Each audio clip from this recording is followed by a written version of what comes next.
कधीच नाही चुकणार तुमचे फेवरेट टीव्ही शोज झी5 सोबत, तेही एकदम फ्री। तेच म्हटलं मी, चला आत बसून बोलूया। हो जी, काय म्हणते, मी छान आपल्या तिघांसाठी कॉफी करते ना, कॉफी पितेत मस्त बोलूया। मग खाली जायला हो चला ना, खाली जाऊ। ठीक आहे, चला चला या।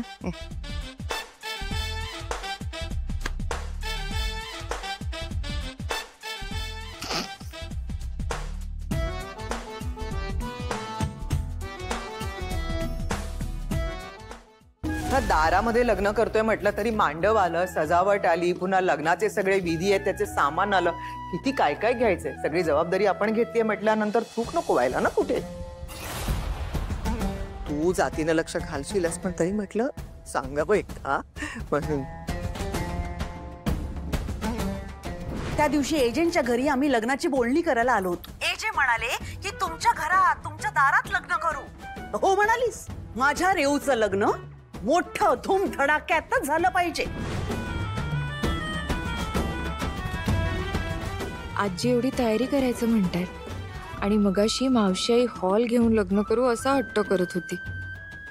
मला माहितीये तिने कितीही रेऊचं कारण सांगितलं तरी रेऊच्या मनात असं काही येणं शक्यच नाही। ही मावशी आईचीच इच्छा असणार। आणि आता जर हे जेना कळलं तर ते खरंच तयार होतील हॉल घ्यायला। काय करू मी, सांगू का सगळं एजेंना?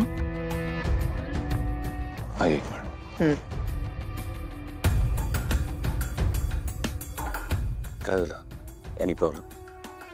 नाही, प्रॉब्लेम असा काही नाही, फक्त त्या दिवशी आपणच ठरवून टाकलं की आमच्या अंगणात लग्न करायचं। आता यश आणि रेवला असं वाटायला नको ना की आपल्याला त्यांच्या लग्नाची काही हौसच नाहीये, म्हणजे त्या दोघांचा हिरमोड व्हायला नको। असं काही होणार नाही। हे बघ, लग्न जरी आपण अंगणात करायचं ठरवलंय, पण लग्न साध्या पद्धतीने होणार नाही। हे लग्न खूप चांगल्या रीतीने पार पडणार आहे। हे बघ, मी एका इव्हेंट मॅनेजमेंट कंपनीला हायर केलेलं आहे आणि मी सगळ्यात पर्सनल लक्ष देतोय, त्यामुळे तू काळजी करू नकोस।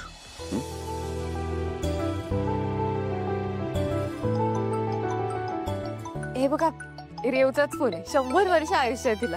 आलीच। अभिराम, कळतंय का म्हणजे मी काय बोलतेय? आई, तुम्हाला कोणालाही स्ट्रेस घ्यायची गरज नाहीये। सगळी तयारी वेळेत होणार आहे। मी स्ट्रेस घेतच नाहीये, मला अजिबात काळजी नाहीये। आता तुम्हा दोघांवरती जबाबदारी सोपवली आहे म्हटल्यानंतर मी निर्धास्त, मी मस्तपैकी माझ्या विहीनबाईं बरोबर, कालिंदीताईं बरोबर छान छान साड्या नेसून नटून थटून मिरवणार आहे बस।